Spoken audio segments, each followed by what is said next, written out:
మన అలాగే మన తాలూకు జనాభా దామాషా ప్రకారము హైబ్రిడ్ విధానంలో చేస్తే బాగుంటుందని చెప్పేసి మన తెలంగాణ ముఖ్యమంత్రి రేవంత్ రెడ్డి లాంటి వాళ్ళు కొంతమంది సూచిస్తున్నారు కదా. దీని మీద మీ అభిప్రాయం ఏంటి? ఇందులో ఉన్న మంచి చెడు ఏంటి? ఖచ్చితంగా ఇది ఒక అభిప్రాయం, మంచి అభిప్రాయమే. కాకపోతే దీని మీద ఏకాభిప్రాయ సాధన సాధ్యమా అని చెప్పేసి దీనికి ఆలోచించాలి. ఏకాభిప్రాయ సాధన కష్టము అని చెప్పేసి నేనైతే అనుకుంటున్నాను. ఎందుకంటే ఉత్తరాది రాష్ట్రాలు ఆర్థికంగా వెనకబడి ఉన్నాయి. వాటికి డివిజిబుల్ పూల్లో నుంచి వాటికి వచ్చే రాబడి ఎక్కువ.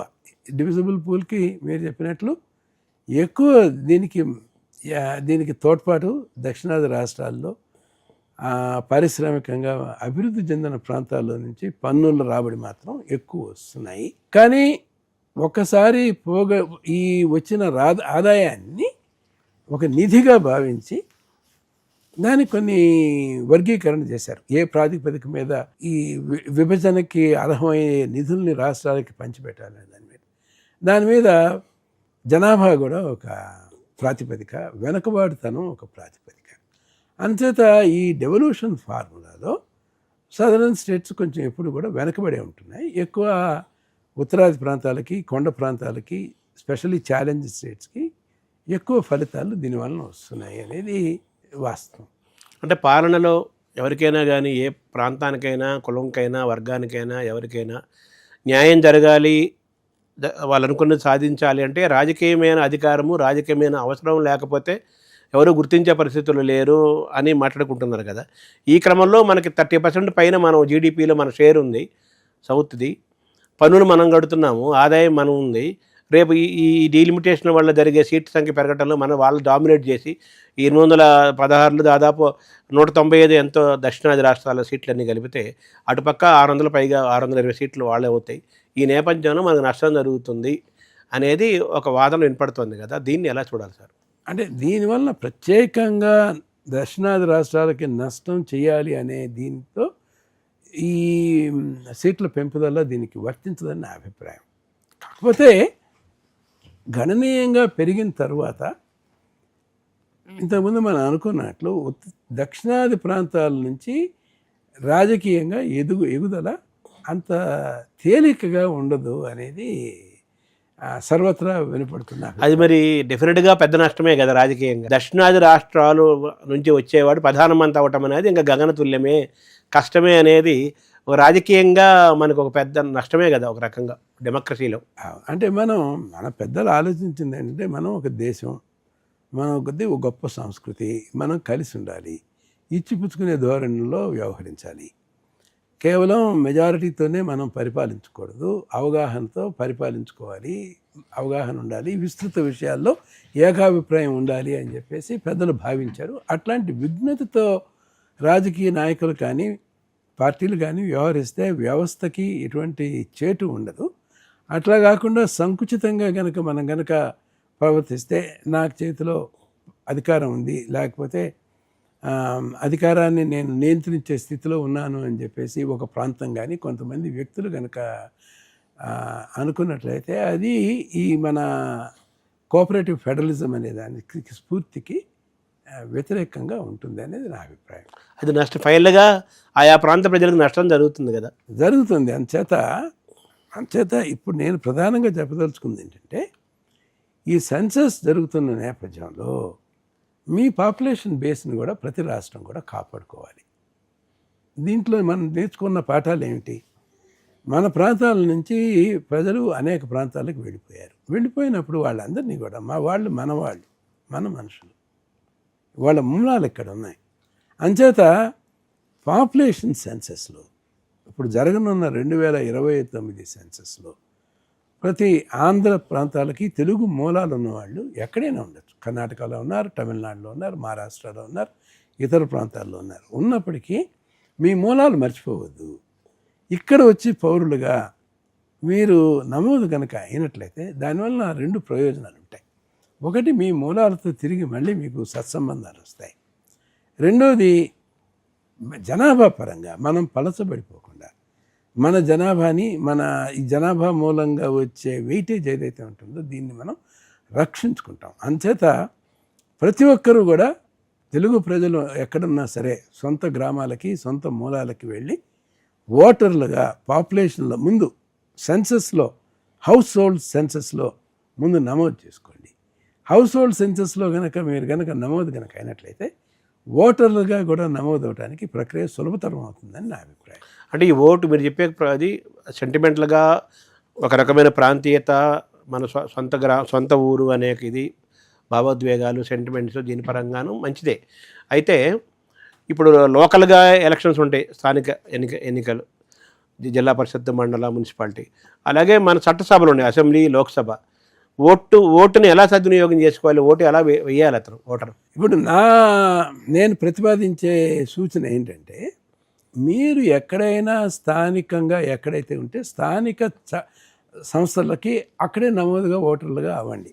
అది ఉచితం. అనేక ప్రాంతాల్లో కూడా ఈ సాంప్రదాయమే ఉంది. ఎందుకంటే స్థానికంగా మీకు కావాల్సింది అక్కడ ఉన్న పంచాయతీ వలనో మున్సిపాలిటీ వలనో దానివల్ల మనకు రావాల్సిన రోడ్డు, నీరు, ఇట్లాంటి తక్షణ ప్రయోజనాలు ఉంటాయి, ముడిపడి ఉంటాయి. కాబట్టి స్థానిక ఎన్నికల్లో ఎక్కడైతే మీరు నివాసం ఉంటున్నారో అక్కడ మీరు ఓటర్లుగా ఉండటం సబబు, అంటే మున్సిపాలిటీ వరకు. కానీ మన చట్టసభలకి అంటే లోక్సభ, అసెంబ్లీలకి మాత్రం మీ మూలాలు ఎక్కడైతే ఉన్నాయో మీ మూలాల్లోకి వెళ్ళి అక్కడ మీరు ఓటర్లుగా నమోదవ్వండి. దీంట్లో వైరుధ్యం ఏమీ లేదు. ఎందుకంటే ఎక్కడ ఒక వ్యక్తి ఓటర్గా ఉండాలనేది ఐచ్ఛికం. ఇది ఆర్టికల్ స్వేచ్ఛకు సంబంధించింది. ఆర్టికల్ 19, ఆర్టికల్ 20 ద్వారా వ్యక్తిగత స్వేచ్ఛని దృష్టిలో తీసుకుని ఏ వ్యక్తి ఎక్కడ ఓటర్గా నమోదు కావాలన్నది ఒక్క చోట మాత్రమే అతనికి స్వేచ్ఛకి వదలాలి. ఒక చోట మించి ఓటు ఉండటం సమర్థనీయం కాదు, వాంఛనీయం కాదు. ఇది శిక్షార్హత కూడా ఉంది. చాలామందికి చదువుకున్న వాళ్ళు కూడా 2 ఓట్లు పెట్టుకుని నాకు అక్కడ ఒక ఓటు ఉంది, ఇక్కడ ఒక ఓటు ఉంది అని చెప్తుంటారు. తప్పు. నేను దాన్ని ఖండిస్తున్నాను. ఒక మనిషికి ఒకే ఓటు ఉండాలి, ఒకే ఎపిక్ కార్డు ఉండాలి. అది మీ ప్రాంతాలు, మీ మూలాలు ఏవైతే ఉన్నాయో అక్కడ వెళ్ళి మీరు అక్కడ ఓటర్గా నమోదవ్వండి. అక్కడ మీరు ఓటు వేయండి చట్టసభలకి. ఇప్పుడు 1 నేషను 1 ఎలక్షను 1 కార్డ్ అనేది దీన్ని సమర్థిస్తున్నారు. దాని దగ్గరగా ఉందా మీ philosophy? 1 nation 1 election but 2 votes అనే సిద్ధాంతాన్ని నేను చెప్పబోతున్నాను. అంటే వాడు ఓటు ఎక్కడికి వెళ్ళి వేయాలి? చట్టసభలకైతే మీరు పుట్టిన ప్రదేశంలోనో మీకు ఎక్కడ కోరుకున్నారో అక్కడికి వెళ్ళి వేయండి. స్థానిక సంస్థల్లో మీరు ఎక్కడైతే ఎక్కువ కాలంగా ఉంటున్నారో, పరిపాటిగా ఎక్కడైతే ఉంటున్నారో అక్కడ మీరు ఓటు వేయండి.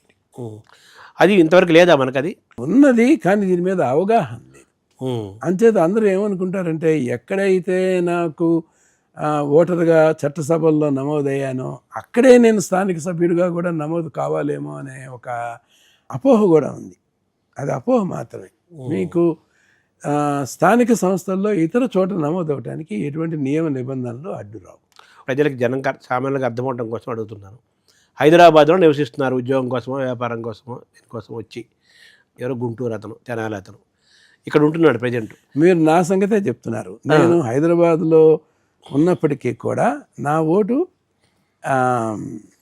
నా స్వగ్రామం దుగ్గిరాల్లోనే ఉండటానికి నేను హైకోర్టు దాకా వెళ్ళి నేను నెగ్గి నేను ఓటర్గా నమోదయ్యాను. మొన్న జరిగిన సార్వత్రిక ఎన్నికల్లో కూడా అక్కడే ఓటర్గా వేశాను. కానీ స్థానిక సంస్థలకి రేపు కనుక ఎన్నికలు వచ్చిన నేపథ్యంలో నేను స్థానిక సంస్థల్లో ఇక్కడ ఓటర్గా నమోదయ్యి ఇక్కడ నేను ఓటు వేయాలి అని చెప్పి ఒక నిర్ణయం తీసుకున్నాను. అంటే మీరు హైదరాబాద్లో ఉంటున్నారు కాబట్టి హైదరాబాద్ మున్సిపల్ ఎలక్షన్స్కి ఏమో ఇక్కడ ఓటేశారు, అసెంబ్లీ పార్లమెంటు చట్టసభలకేమో మీ ఊరెళ్ళి ఓటేశారు.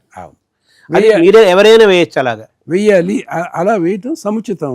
ఇది హేతుబద్ధత ఉంది అని చెప్తున్నాను. దీనివల్ల చట్టబద్ధంగా దీనికి ఏమీ సమస్య లేదు అని నేను భావిస్తున్నాను. ఈ నియోజకవర్గాల పునర్విభజన కొత్త బిల్లు, కొత్త వాతావరణంలో దీన్ని ఎలా అన్వయించుకోవాలి? ఇప్పుడు ఈ చెప్పిన టాపిక్ని నియోజకవర్గాల డీలిమిటేషన్ కమిటీ తొందరలోనే వస్తుంది.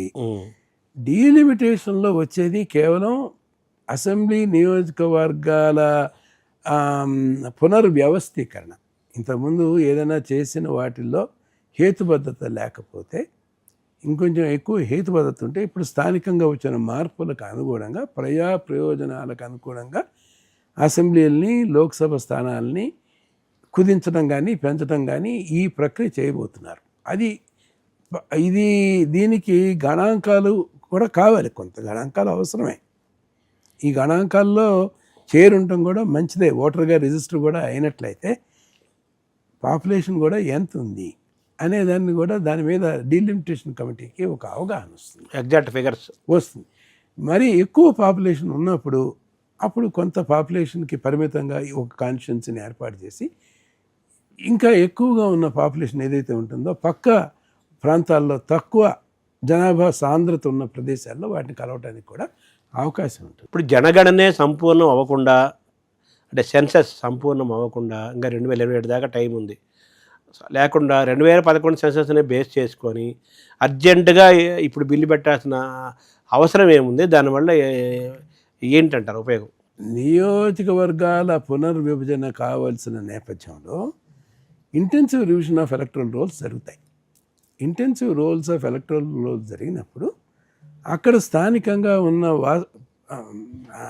ప్రాతిపదిక మీద ఓటర్లని నమోదు చేయటం కానీ ఓటర్లను తీసివేయటం కానీ జరుగుతుంది. అయితే మనం చెప్పుకున్న విషయాలు ఇప్పుడు ఉపయుక్తం అవుతాయి. డీలిమిటేషన్ కంటే ముందే డీలిమిటేషన్ జరుగుతున్న నేపథ్యంలో ప్రతి రాష్ట్రంలో కూడా ఇంటెన్సివ్ ఎలక్టరల్ రోల్ రివిజన్ చేయబట్టనున్నారు. కాబట్టి ఇది సరైన తరుణం. మీరు ఇక్కడ చట్టసభల్లో మీకున్న ఓటుని మీరు సరెండర్ చేయాలి. సరెండర్ సర్టిఫికేట్ తీసుకోవాలి. తీసుకుని ఎలక్ట్రల్ రిజిస్ట్రేషన్ అథారిటీ ఎక్కడైతే ఉన్నారో అతనికి రుజువులతో పాటు నాకు వేరెక్కడా ఓటు లేదు, ఇది నా స్వగ్రామం, నేను ఇక్కడ పుట్టిన స్థలం, నేను పెరిగిన స్థలం, నేను చదువుకున్న ఊరు, నేను ఇక్కడ ఓటర్గా నమోదవుతున్నాను అని చెప్పి మీరు అప్లై చేసుకోవాలి.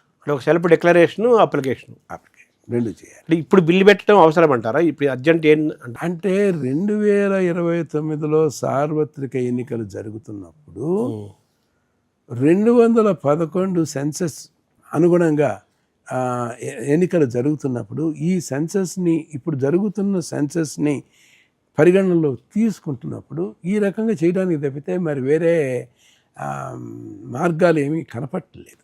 ఇది సరైనది అంటారు? సరైన దానికంటే దీనికి వేరే ప్రత్యామ్నాయం లేదు అని. సరేది వేరే మార్గం లేదు, సరైనది వేరు, ప్రత్యామ్నాయం అంటే దాన్ని మనం ఎవరు తగ్గట్టుగా వాళ్ళు దాన్ని అన్వయం చేసుకోవచ్చు. దీన్ని మీరు చాలా జాగ్రత్తగా చెప్పారు. అది లౌక్యంగా చెప్పారని అనుకోవాలి.